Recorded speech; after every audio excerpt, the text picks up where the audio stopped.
बहुत स्वागत है आपका हमारे चैनल में। और इस वीडियो में जो है मैं आप सभी से डिस्कस करने वाला हूँ कि जो कोर ब्रांचेस होती हैं इंजीनियरिंग की, जैसे कि सिविल हो गई, इलेक्ट्रिकल हो गई, मैकेनिकल हो गई, और जो टेक ब्रांचेस हैं मीन्स जिसमें जैसे कि आईटी हो गई, सीएस हो गई, ईसी हो गई, तो इसमें जो है वो आप सभी को कौन सा चूज़ करना चाहिए। ओके, तो बहुत सारे स्टूडेंट्स जो है वो अभी आप क्रेज़ देखोगे तो आईटी सेक्टर का है। ओके, मीन्स आईटी सेक्टर में स्टूडेंट्स ज़्यादा जा रहे हैं। अगर आप प्रीवियस ईयर की ओपनिंग रैंक, क्लोजिंग रैंक उठा के देखोगे तो आपको देखने को मिलेगा कि जो स्टूडेंट्स हैं वो मीन्स सीएस के लिए जो है वो बहुत अच्छा रैंक होना चाहिए आपके पास, आईटी के लिए अच्छा रैंक होना चाहिए as compared to civil, electrical, mechanical के। ओके, तो बहुत सारे स्टूडेंट्स जो है वो ट्रेंड को अगर आप देखोगे तो ऐसा ही और चल रहा है कि जो आईटी सेक्टर के फील्ड्स हैं उसमें जो है वो रस ज़्यादा है, कंपटीशन ज़्यादा है। और इसका सीधा सा रीज़न है और इसका सीधा सा कारण है कि वहाँ पे जो है वो अपॉर्चुनिटीज़ ज़्यादा हैं, जॉब अपॉर्चुनिटी ज़्यादा है with in India, outside India. तो इस वजह से ओके, तो अभी से पहले अगर आप देखो 20 साल 30 साल पहले तो जो है वो CSIT सभी नहीं था, तो उसमें बस कोर ब्रांचेस जो है वो ज़्यादा चलती थी। लेकिन अभी के समय में जो है वो सिनेरियो बदल चुका है, तो टेक में स्टूडेंट्स ज़्यादा जाते हैं, कोर में स्टूडेंट्स कम जाते हैं। तो ये जो है वो ट्रेंड चल रहा है। लेकिन आपको क्या चूज़ करना चाहिए, मीन्स क्या आपको कोर लेना चाहिए, नहीं लेना चाहिए, या फिर क्या आपको आईटी लेना चाहिए, नहीं लेना चाहिए, क्या क्या पॉइंट्स जो कि हो सकती हैं एक दोनों मीन्स इन सभी ब्रांचेस में डिफ्रेंशिएट करने के लिए, वो इस वीडियो में जो है मैं आप सबसे डिस्कस करूँगा। ओके, तो देखो आपका पहले जो है वो मैटर करता है कि आपका इंटरेस्ट क्या है। ओके, मीन्स अगर आपका जो है वो इंटरेस्ट कोर में ज़्यादा है, ओके, फॉर सपोज़ कि अगर मैं स्टडी के पर्पज़ से बात करूँ कि आपको क्या पढ़ना अच्छा लगता है, फॉर सपोज़ कि अगर आप मैकेनिकल में हो तो वहाँ पे आप जाओगे तो आपको मशीन ये सभी के बारे में पढ़नी पड़ेंगी। ओके, और ऑटोमेशन, डिज़ाइनिंग ये सभी पढ़ना होगा। अगर आप सिविल में आओगे तो यहाँ पे भी आपको जो है वो डिज़ाइन पढ़ना पड़ेगा स्ट्रक्चर्स का, एंड यहाँ के जो भी कंस्ट्रक्शंस होते हैं उनसे रिलेटेड आपको जानकारी चाहिए होगी, कुछ वाटर रिसोर्स इंजीनियरिंग के बारे में। ओके, तो ये सभी सब्जेक्ट्स रहते हैं, और स्कोप भी है इन्वायरमेंटल का भी इसमें आता है। तो ऐसा जो है वो सिविल इंजीनियरिंग में रहता है। इलेक्ट्रिकल में जाओगे तो आप जितने भी जो है वो इलेक्ट्रिकल अप्लायंसेस चल रहे हैं या फिर उसमें जो है वो थर्मल पावर प्लांट हैं, तो उन सभी से रिलेटेड जितने भी सब स्टेशन या फिर स्टेशन होते हैं उनसे रिलेटेड, तो ऐसा जो है वो होता है। अब अगर आप जो है वो टेक से जाओगे तो आपको जो है प्रोग्रामिंग इन सभी की नॉलेज आपके पास होनी चाहिए। ओके, हार्डवेयर, सॉफ्टवेयर कंपाइलेशन इन सभी का भी रहता है, क्योंकि बिना दोनों के जो है वो मेन सिस्टम ठीक से काम नहीं कर सकता है। तो उसमें जो है वो डेटा एनालिसिस या फिर जो भी आपको ऑनलाइन इन सभी के रिलेटेड वेब डेवलपमेंट इन सभी का कोर्सेज हैं, तो मीन्स पढ़ाई आपको ऐसे जो है वो उसमें मिलेगी। अब अगर आपको सिर्फ आपको जो है वो अगर प्लेसमेंट चाहिए, आपको प्लेसमेंट के अलावा और कुछ नहीं दिख रहा है, तो आप आंख बंद करके जो है वो CS, IT, EC इन सभी को भर दो।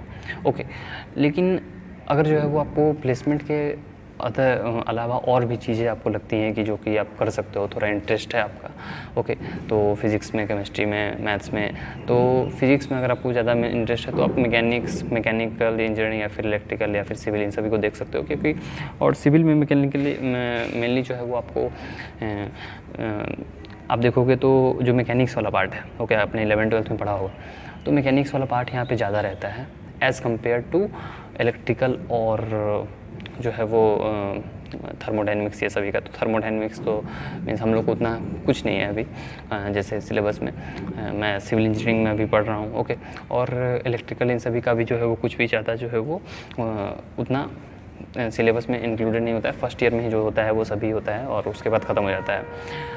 अब इलेक्ट्रिकल में जो है वो आपने पढ़ा होगा, ओके, मीन्स इलेक्ट्रिकल जितने अप्लायंसेस होते हैं, जितने भी थ्योरम, लॉज, लैब्स भी आप कुछ करोगे, ओके, तो वो सब भी फर्स्ट ईयर में आती है। बेसिक इलेक्ट्रिकल इंजीनियरिंग जो कि हर कॉलेज में पढ़ाई होती है, हर मतलब या तो फर्स्ट या सेकंड सेमेस्टर में ऐसे ही जो है वो डिस्ट्रीब्यूशन रहता है, तो वो आपको करना पड़ेगा। तो आप देख लो कि आपको क्या अच्छा लगता है, इंटरेस्ट आपका क्या होता है, और उस बेसिस पे आप जो है वो डिसाइड करो। लेकिन सिर्फ आप प्लेसमेंट को देखकर जो है वो आप ऐसा नहीं है कि डिसाइड मत कर लेना, क्योंकि प्लेसमेंट जो है वो हो सकता है कि अभी हो जाए, ओके, लेकिन अगर आप उसमें सर्वाइव नहीं कर पाओगे तो फिर आपके लिए प्रॉब्लम है, क्योंकि आपको नहीं पता है कि जॉब कैसे होने वाली है। बस आप उसमें बेमन से काम करोगे सिर्फ पैसे के लिए। लेकिन अगर आपका इंटरेस्ट रहेगा ना, तो पैसे कम मिले ज़्यादा मिले आपको उतना ज़्यादा फ़र्क नहीं पड़ेगा। और अगर आप अच्छे से इंजीनियरिंग कर लोगे तो इस बात की जो है वो मैक्सिमम चांसेस है कि आपको उतने पैसे मिल जाएंगे जितना एक आदमी के लिए जो है वो सफिशिएंट होता है नॉर्मली चलाने के लिए। बाकायदा कहे मतलब बशर्ते कि आप जो है वो बहुत सारे अपने ख्वाहिशें नहीं कर लो कि मुझे हर महीने आईफोन चाहिए, ओके, वैसी पागलपन नहीं।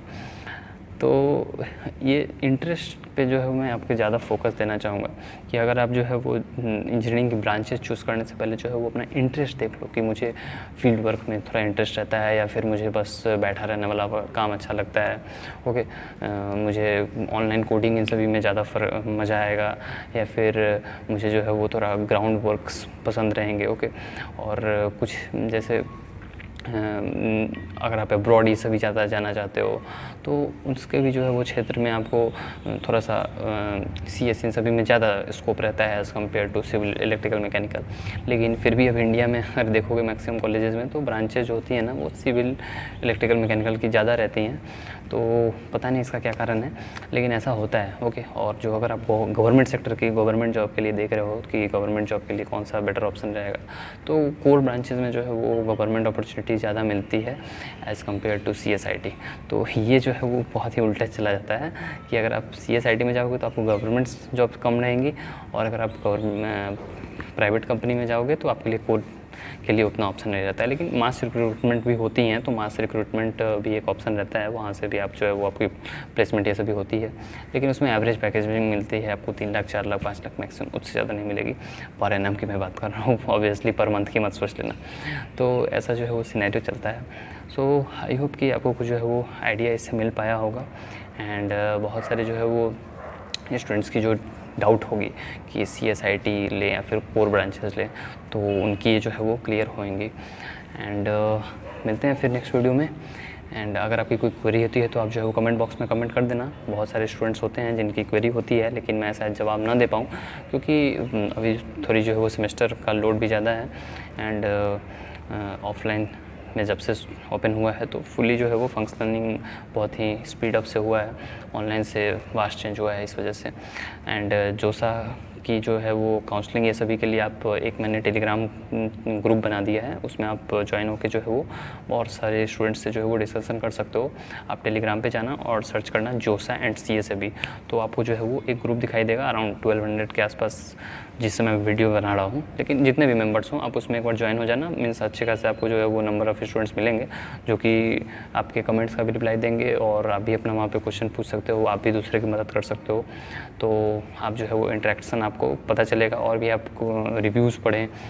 ये जो समय है अभी आपके पास, तो उसमें आप रिसर्च करें कि कौन सा ब्रांच की क्या सिलेबस है, ओके, अपॉर्चुनिटी, जॉब अपॉर्चुनिटीज़ कितनी हैं, जो वैकेंसीज निकलती है वो कंपनीज़ वाइज भी आप देखो कि आप कंपनीज़ में अगर निकल रही है तो कौन से स्टूडेंट्स के लिए ज़्यादा निकलती है। ये पूरा एनालिसिस अगर आप करोगे तो आप एक बेटर कंक्लूजन पे पहुंच पाओगे कि आपके लिए इंटरेस्ट आपका क्या है एक्चुअली, ओके।